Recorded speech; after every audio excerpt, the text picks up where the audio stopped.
sholat itu, kata para spiritualis muslim, bukan sebenarnya kewajiban, melainkan hak.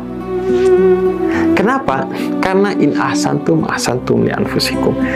Kalau kamu melakukan sholat atau kebaikan apapun, sebenarnya kebaikan atau sholat itu bukan untuk Allah, tapi untuk dirimu sendiri. Persis seperti yang dikatakan dalam surat Taha ayat 132. Jangan kamu mengira ketika kamu sholat, kamu sedang memberikan rezeki kepada Allah, tapi Allah lah sang pembeli rezeki kepadamu.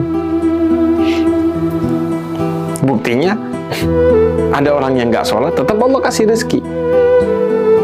Sholat itu untukmu, bukan untuk Allah. Untuk kita semua. Makanya hak. Karena kalau nggak sholat, kita yang rugi. Kita yang konyol. Kita yang berantakan hidupnya. Bukan hanya di akhirat, tapi di dunia. Makanya, sholat itu sebenarnya buat kita.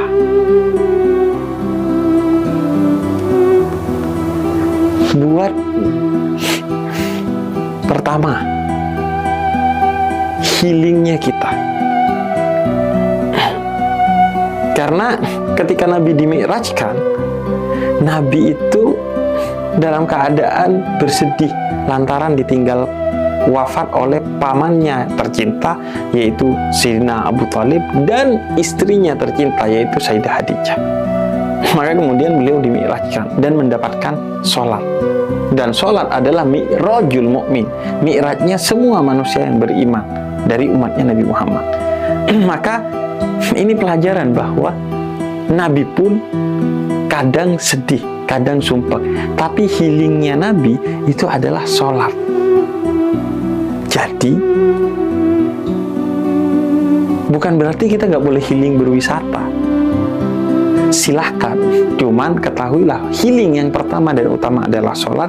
Dan jangan sampai ketika healing ke tempat wisata kita gak sholat atau lupa dan lalai sholat, dan healing itu hanya jadi proses rekreasi, gak ada kontemplasi, cuma menghibur mata,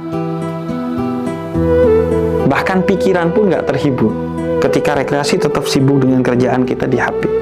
Apalagi kontemplasi menghibur hati kita.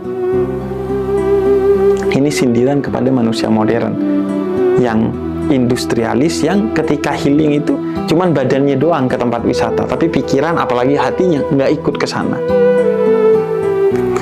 Nah, yang kedua, sholat itu membuat lo bisa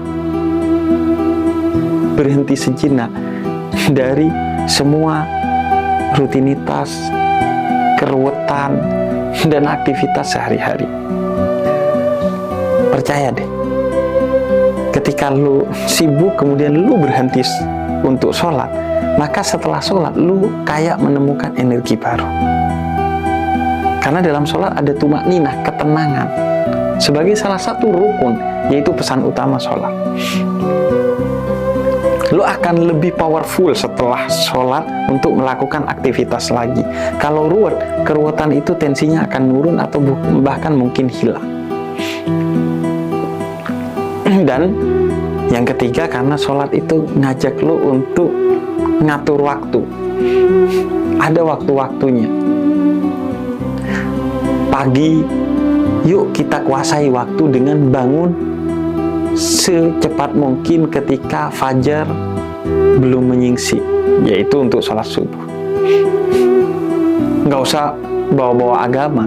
Tanpa bawa-bawa agama pun, orang yang bangun di waktu subuh itu pasti dia memiliki peluang sukses baik ilmu maupun kerja lebih tinggi dari yang nggak bangun di awal hari ketika subuh. Begitu juga ketika duhur. Ketika lu sibuk, yuk berhenti agar lu memiliki kendali atas waktu lu. Jangan lu yang dikendalikan oleh waktu melalui kesibukan itu. Begitu juga asar, maghrib, dan isya. Coba lu pahami filosofi waktu, bagaimana Allah mengajarkan lu mengendalikan waktu dengan sholat. Karena manusia yang gagal dan rugi adalah yang dikendalikan oleh waktu.